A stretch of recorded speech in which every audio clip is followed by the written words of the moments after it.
Forward TV. The world is thinking.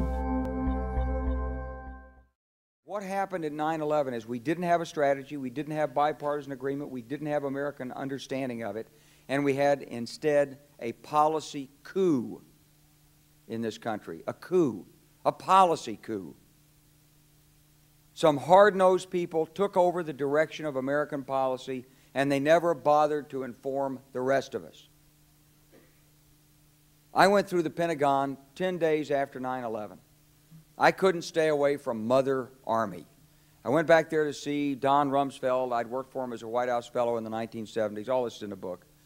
And I said, am I doing okay on CNN? He said, yeah, fine. He said, I'm thinking about it. He says, I read your book, and he said, this is a book that talks about the Kosovo campaign. And he said, I just want to tell you, he said, nobody's going to tell us where or when we can bomb. Nobody.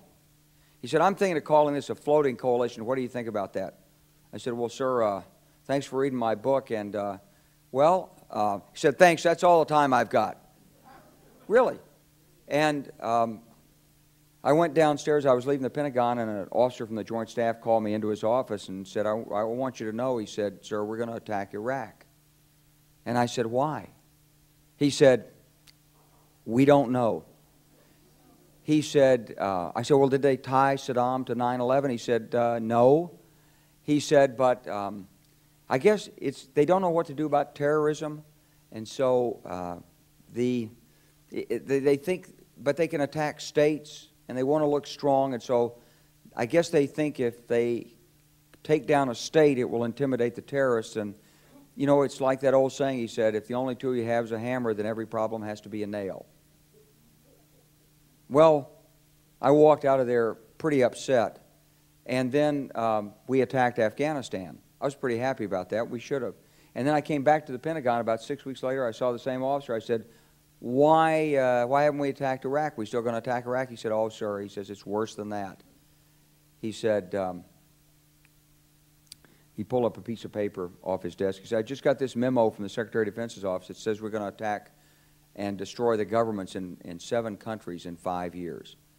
We're going to start with Iraq, and then we're going to move to Syria, Lebanon, Libya, Somalia, Sudan, and Iran.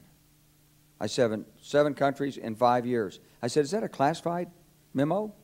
He said, yes, sir. I said, well, don't show it to me. He was about to show it to me. He said, because I want to talk about it. And I sat on this information for a long time, for about 6 or 8 months. I was so stunned by this, I couldn't begin to talk about it. And I couldn't believe it would really be true, but that's actually what happened. These people took control of the policy in the United States. And I realized then, it came back to me, a 1991 meeting I had with Paul Wolfowitz. You know, in 2001 he was Deputy Secretary of Defense, but in 1991 he was the Undersecretary of Defense for Policy. It's the number 3 position in the Pentagon.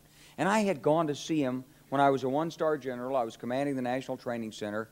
I had met him one time. He said, if you ever get to Washington, come look me up. They always say that. Well, I was there in Washington. It was a Friday afternoon. I'd visited Colin Powell. He'd given me 5 minutes of his precious time and sent me on my way, and I was bored in the Pentagon, and I thought, I'll just go, who can I see? I think I'll see Wolfowitz. So I called, and up there, he was available. Scooter Libby came to the door. I met Scooter for the first time, and he brought me in, and I said to Paul, I said, and this is 1991, I said, Mr. Secretary, you must be pretty happy with the performance of the troops in Desert Storm. And he said, well, yeah, he said, but not really. He said, because the truth is we should have gotten rid of Saddam Hussein, and we didn't. And this was just after the Shia uprising in March of 91, which we had provoked, and then we kept our troops on the sidelines and didn't intervene. And he said, but one thing we did learn, he said, we learned that we can use our military in the region, in the Middle East, and the Soviets won't stop us.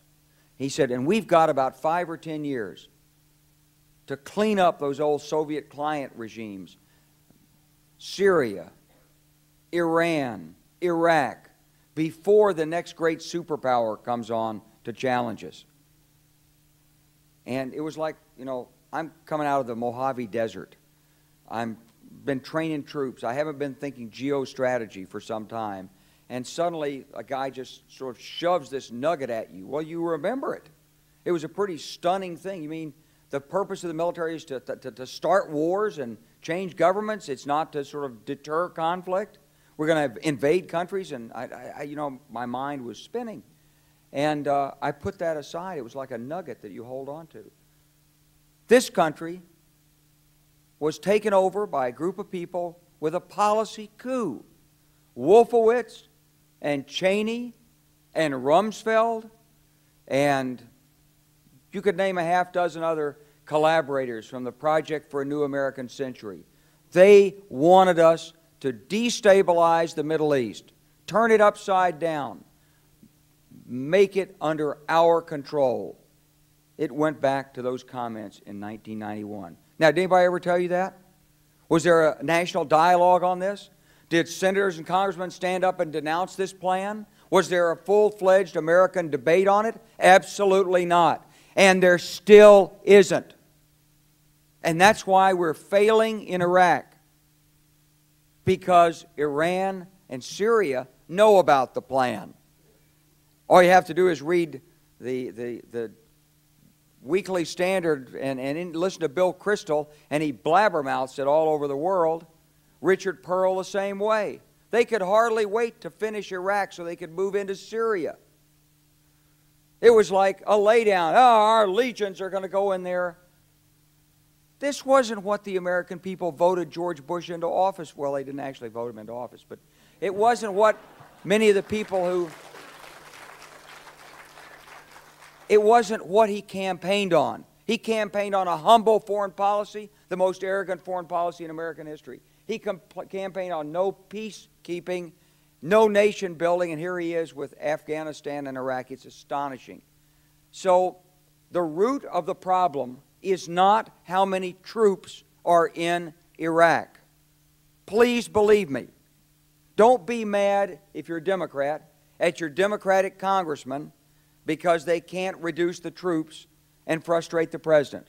That's not the issue. And if you're a Republican, don't be mad at the Democrats because they're fussing with the troops. Whether you're a Democrat or a Republican, if you're an American, you ought to be concerned about the strategy of the United States in this region. What is our aim? What is our purpose? Why are we there? Why are Americans dying in this region? That is the issue.